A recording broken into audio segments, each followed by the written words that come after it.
کاشانۂ بصیرت ایک ایسا یوٹیوب چینل جس پر ہر قسم کی دینی کتب بالخصوص محروم بصارت افراد کے لیے آڈیو اور ویڈیو فارمیٹ میں دستیاب ہیں اور بالعموم تمام مسلمان برادران و خواہران کے لیے دستیاب ہیں۔ اس لیے آپ سے گزارش ہے کہ بیل آئیکن کو پریس کر کے ہمارے اس چینل کو ضرور سبسکرائب کیجیے تاکہ آئندہ آنے والی ہر کتاب آپ کو بر وقت ملتی رہے۔ کاشانۂ بصیرت، کاشانۂ بصیرت، کاشانۂ بصیرت، کاشانۂ بصیرت۔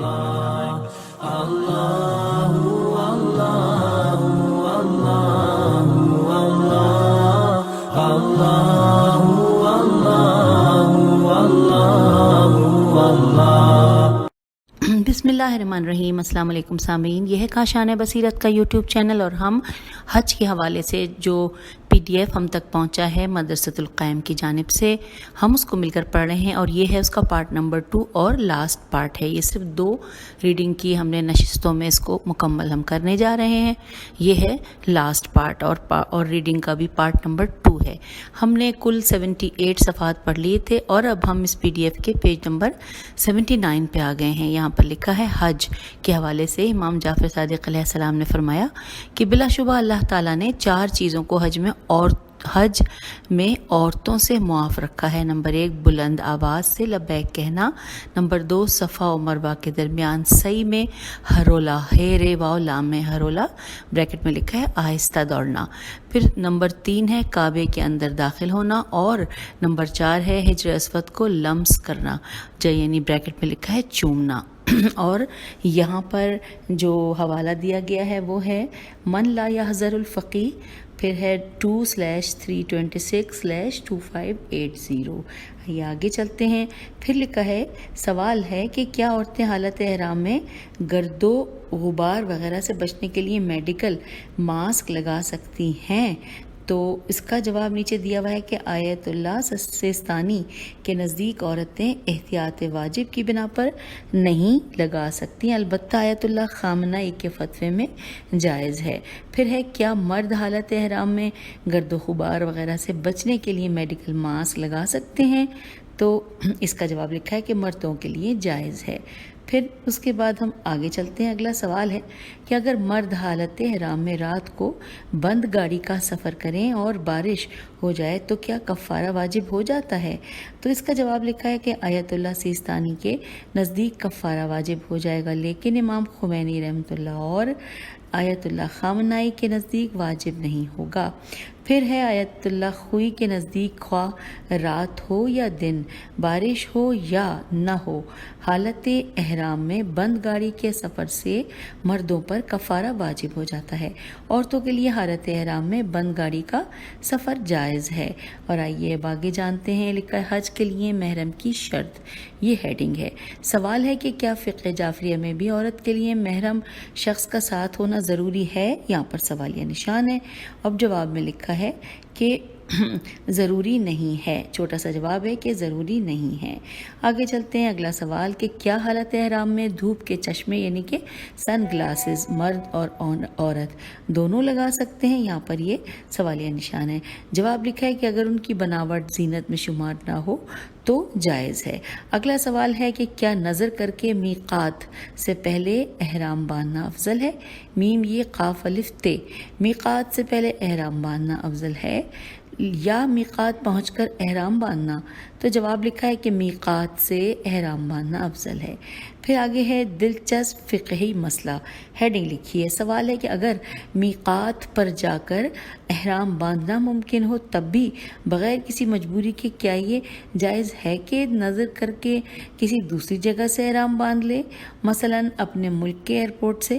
تو جواب میں لکھا ہے کہ جی ہاں، بعض شرائط کا خیال رکھتے ہوئے نظر کر کے کہیں سے بھی احرام باندھا جا سکتا ہے۔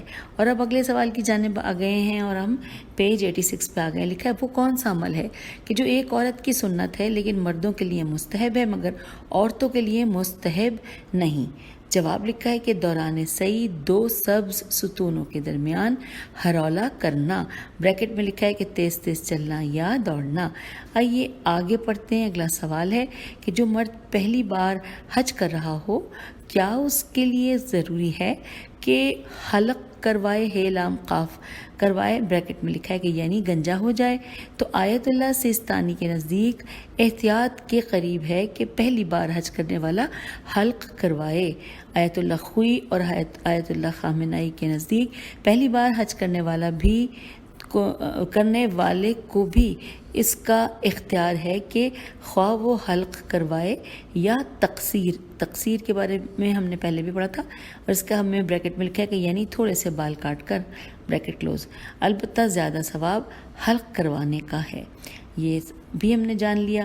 پھر چلیے آگے چلتے ہیں۔ حالت احرام میں بند گاڑی کا سفر، یہ ہیڈنگ ہے، اور اس کے ساتھ ہی لکھا ہے کہ اگر ایک احرام کے دن وقت سے زائد بار مردوں کے لیے بند گاڑی کا سفر کیا تو صرف ایک ہی کفارہ دینا ہوگا۔ مثلا جہاز سے اتر کر بس میں سوار ہوئے تو کفارہ ایک ہی ہوگا۔ اب اگلا سوال ہے کہ کیا صفا و مروہ کے درمیان سعی بغیر مجبوری کے ویل چیئر پر بیٹھ کر بھی کر سکتے ہیں؟ جواب جی ہاں، جائز ہے۔ اس کے بعد ہم اگلے صفحے کی جانب آگے ہیں جس پر لکھا ہے، ہیڈنگ ہے عورت اور حج۔ عورت نکاح کے وقت مہر کے طور پر حج کرنے والے کو طے کر سکتی ہے۔ بیٹی بھی اپنے مرحوم والد کی نیابت میں حج کر سکتی ہے۔ اگر شوہر اس کے حج کے اخراجات کا ذمہ لے تو اس پر اگر شوہر اس کے حج کے اخراجات کا ذمہ لے تو اس پر واجب ہے کہ اسے قبول کرے اور حج کے لیے جائے۔ عورت حالت حیض میں مسجد احرام میں داخل نہیں ہو سکتی، لیکن استحاضہ والی عورت مسجد الحرام میں جا سکتی ہے۔ آگے لکھا ہے کہ سوال کہ کیا حالت احرام میں مرد اور عورت کلرڈ کانٹیکٹ لینسز آنکھوں میں لگا سکتے ہیں؟ تو جواب میں لکھا ہے کہ اگر زینت میں شمار ہو تو نہیں لگا سکتے۔ اس کے بعد اگلا ہے کہ احرام کی اوپری چادر پر سیفٹی پن لگانا جائز ہے؟ اس کے بارے میں لکھا ہے سیفٹی پن میں آیت اللہ سیستانی کے نزدیک احتیاط پر واجب ہے کہ نچلی چادر پر نہ لگائی جائے۔ آئیے آگے چلتے ہیں۔ مزید لکھا ہے حالت احرام میں الائچی والے کھانوں کا استعمال، ہیڈنگ تھی، یہ لکھا ہے آیت اللہ سیستانی کے نزدیک حالت احرام میں اور ان مواقع پر کہ جب حج کرنے والے پر خوشبو حرام ہوتی ہے کہ کھانوں میں الائچی کا استعمال جائز نہیں ہے۔ پھر آگے چلتے ہیں۔ لکھا ہے آیت اللہ سیستانی کے نزدیک حالت احرام میں خوشبودار پھلوں کا کھانا جائز ہے، البتہ کھاتے وقت احتیاط واجب کے طور پر انہیں سونگھنے سے اجتناب کرنا چاہیے۔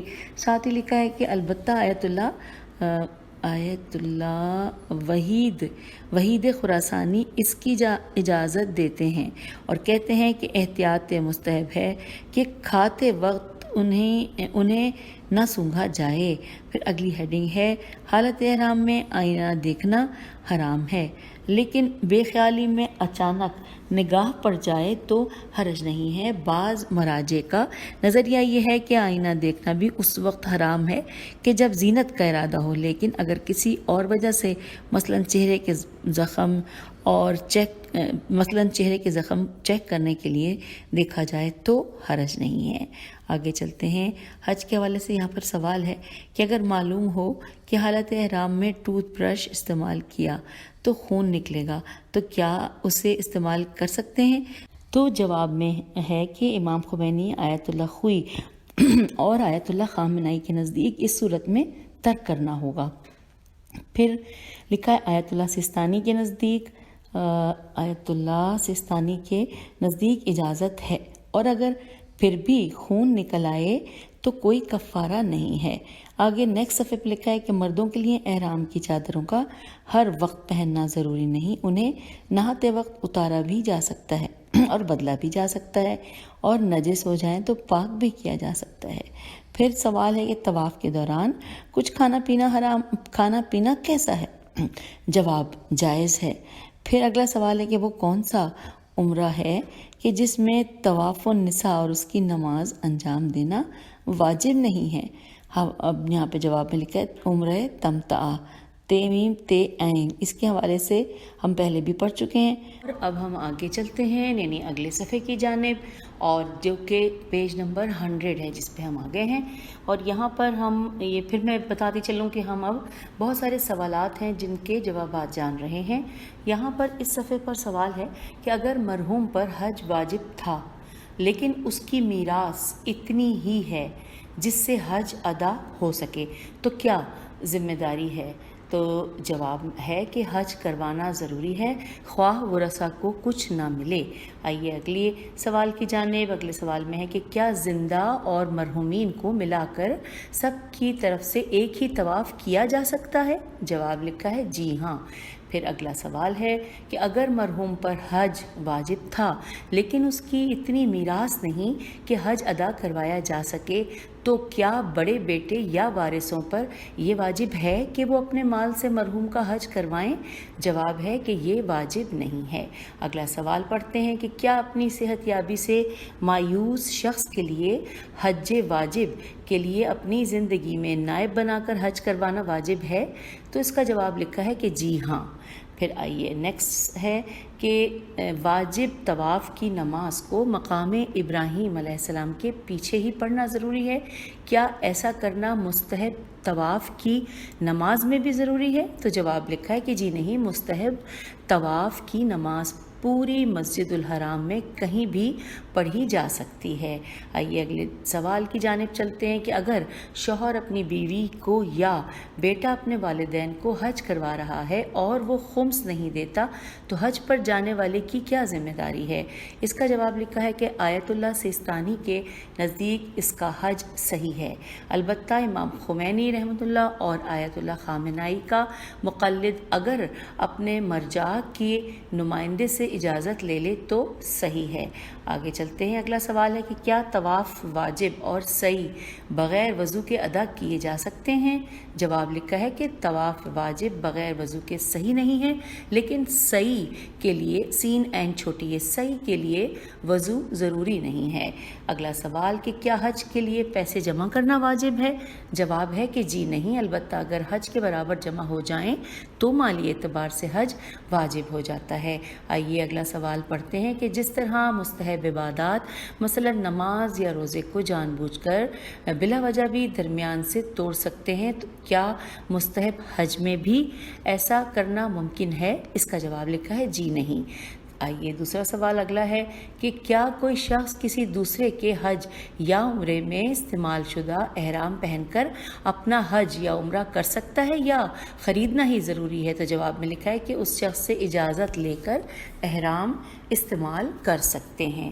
آئیے اگلا سوال پڑھتے ہیں کہ احرام کو احرام کیوں کہتے ہیں؟ جواب ہے کہ حاجی جس وقت حج یا عمرے کی خاطر سے تلبیہ پڑھتا ہے تو اس کے اوپر بہت سے ایسے امور حرام ہو جاتے ہیں جو احرام پہننے سے پہلے حلال تھے۔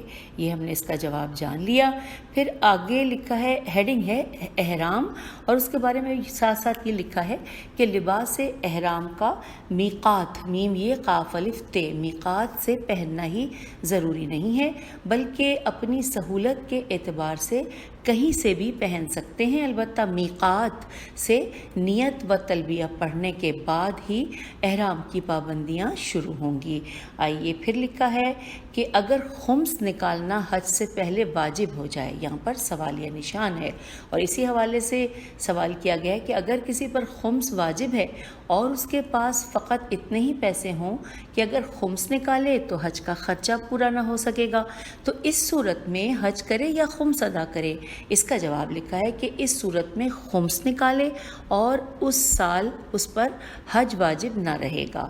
چلیے آگے چلتے ہیں، اور یہاں پر ہیڈنگ ہے، ڈیٹیل ہے کہ لکھا ہے، بلکہ ہیڈنگ نہیں ہے، کہ حالت احرام میں مردوں کے لیے سلے ہوئے کپڑے پہننا حرام ہے۔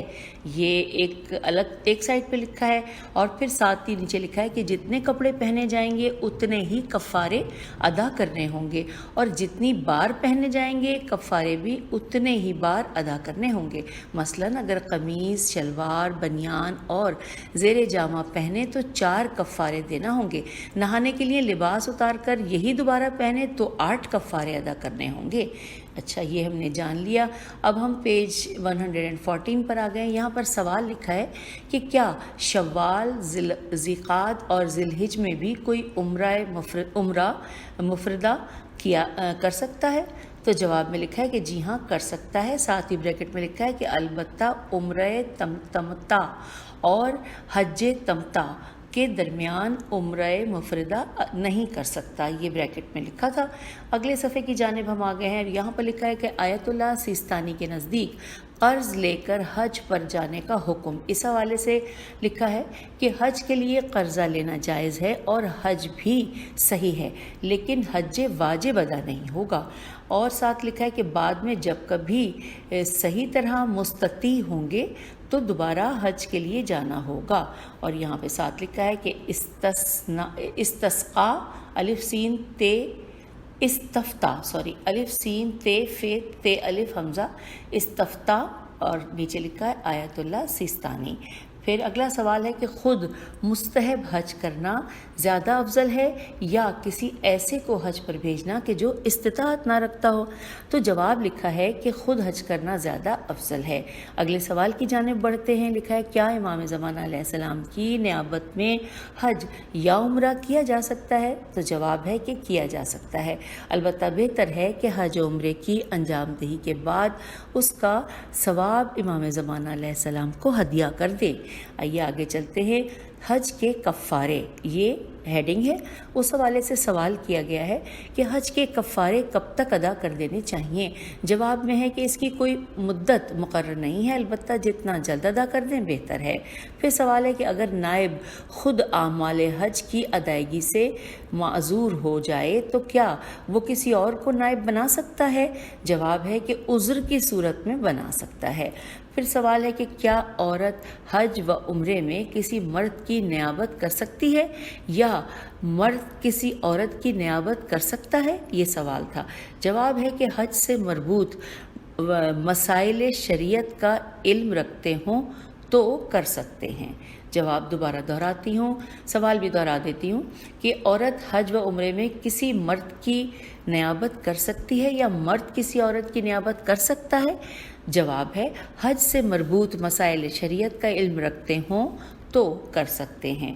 آئیے اگلے سوال کی جانب چلتے ہیں۔ اگر کسی عورت نے احرام سے کافی دن پہلے مہندی لگائی ہو لیکن اس کا اثر احرام تک باقی ہو تو کیا حکم ہے؟ جواب ہے احرام پر کوئی فرق نہیں پڑے گا۔ آگے چلتے ہیں۔ اب یہاں پر سوال کیا گیا ہے کہ اگر حج کے کئی سال بعد پتہ چلے کہ میرا طواف باطل تھا تو حج کا کیا ہوگا؟ تو اس کا جواب لکھا ہے کہ حج باطل شمار ہوگا۔ آئیے اگلے سوال کی جانب۔ سوال ہے کہ اگر کسی کو خانہ کعبہ کے اندر داخل ہونے کی سعادت ملے تو کیا وہاں اپنی واجب نماز پڑھی جا سکتی ہے؟ جواب آیت اللہ سیستانی کے نزدیک احتیاط واجب کی بنا پر اختیاری حالت میں واجب نماز خانہ کعبہ کے اندر نہیں پڑھی جا سکتی، البتہ مجبوری میں پڑھی جا سکتی ہے۔ پھر لکھا ہے آیت اللہ خمینی اور آیت اللہ خامنائی کے نزدیک خانہ کعبہ کے اندر واجب نماز پڑھنا مکروہ ہے، البتہ نماز مستحب خانہ کعبہ کے اندر پڑھی جا سکتی ہے۔ اس مفصل جواب کے بعد ہم اگلے سوال کی جانب آ گئے ہیں کہ اگر کسی کو نائب بنا کر عمرے کا طواف ادا کروایا جائے تو کیا نائب کا حالت احرام میں ہونا واجب ہے؟ تو اس کا جواب یہ ہے کہ واجب نہیں ہے۔ اگلا سوال ہے کہ کیا مستحب طواف کے بعد نماز طواف کو جان بوجھ کر بھی چھوڑ سکتے ہیں؟ اس کا جواب ہے کہ جی ہاں، مستحب طواف میں اس کی اجازت ہے، لیکن واجب طواف میں ایسا نہیں کر سکتے۔ اگلا سوال ہے کہ کیا مستحب طواف کے لیے وضو ضروری ہے؟ تو جواب ہے کہ ضروری تو نہیں ہے، البتہ مستحب ہے۔ پھر آئیے اگلا سوال پڑھتے ہیں کہ کیا حج کے کفارے میں جانور قربان کرنے کے بجائے رقم مستحق کو دے سکتے ہیں؟ تو اس کا جواب ہے کہ نہیں۔ پھر اگلا سوال ہے کہ حج کے مہینوں میں میقات، میم یہ قاف الف تے، میقات سے صرف عمرے کا احرام باندھ لیا جائے اور ارکان عمرہ ادا کر کے احرام کھول دیا جائے، پھر 8ویں ذی الحج کو حج کا احرام باندھ کر حج کیا جائے تو اس کو کیا کہا جاتا ہے؟ اس کا جواب ہے کہ اس کو حج